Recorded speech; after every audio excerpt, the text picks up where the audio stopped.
Hey everyone, I hope you're well. So for today's video, I thought I'd talk about some good books I've read during my time away from YouTube. Unfortunately, I haven't read nearly as much as I would have liked, but I'm hoping to remedy that this year. So first up, we have The Alchemist. Now, I found with this particular book, people generally either tend to love it or loathe it. Personally, I sit in the middle of this spectrum. I did enjoy it. I did find myself motivated and inspired to keep pursuing my own dream regardless of any obstacles or hurdles I might encounter along the way. But it did have its flaws. I didn't really appreciate how certain characters were portrayed or how they were written, and parts of the story were really confusing and didn't entirely make sense. The writing lacked cohesiveness, and I found it was pushing a little too heavily with the whole if you realize your dream and decide to follow it, then everything else will fall into place, and if you don't do this, you will never truly be happy. In saying that though, it is an easy read and I feel like it does have the capacity to help a lot of people. Next up, we have The Witches by Stacy Schiff. This is a non-fiction book about the Salem witch trials, and to be honest, I'm still chipping away at it. For better or worse, this book is impeccably researched and you are presented with a lot of information. It can feel very dense, and sometimes I did find my mind wandering, and then I realized I was rereading the same page for like 2 minutes. But I still feel it's absolutely worth reading. It offers a fascinating and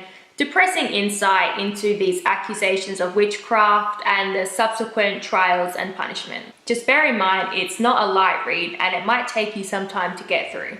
Another book I thoroughly enjoyed was The Strain. I found this to be an entertaining and somewhat quick read. It's vampire fiction, but definitely not the vampires we've probably become accustomed to. These creatures are really terrifying and pretty damn disgusting, but they complement very well against a dark and deeply atmospheric backdrop. There is a fair bit of gore though. There is a lot of blood and gross bodily secretions, so just a heads up if that's not your cup of tea. My main flaw with this book, I guess, was the characterizations. Many of the characters felt stereotypical and stale, and I also found the dialogue to be a bit theatrical at times.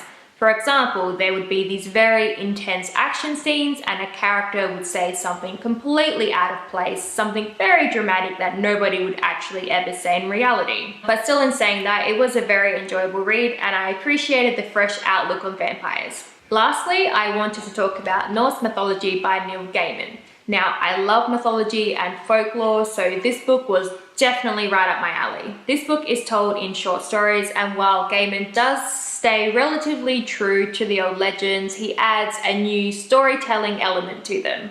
There's wit, there's humor, and a hell of a lot of charm, and I really enjoyed reading it and highly recommend it. Okay, so if you have read any of these books, please share your thoughts with me about them in the comments below, and feel free to share any other book recommendations you might have.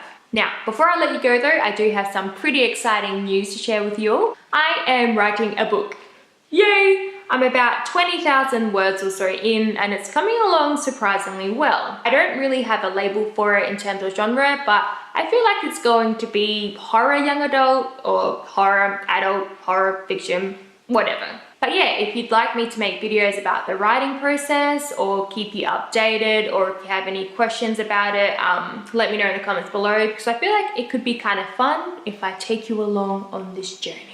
And now lastly, for real, I just wanted to apologize in advance if my upload schedule is a little out of whack. I work 5 days, sometimes 6 days a week in a busy cafe, and now that I'm writing a novel and of course wanting to spend time with my partner and my dog, sometimes I won't really have a spare moment to make a video, edit it, and upload it. So I do apologize if videos aren't coming out as regularly as I hoped. The plan is to make a video once a fortnight, so I have 2 a month, but I'm going to try my best basically to stick to that. But just, yeah, a heads up if sometimes you might go 3 weeks or so without seeing a video from me. I haven't gone, I am back for real, but yeah, it just depends on how I'm feeling and how exhausted I am. Thanks for watching everyone. I hope you have a lovely day or night depending on where you are, and I'll see you guys soon. Bye.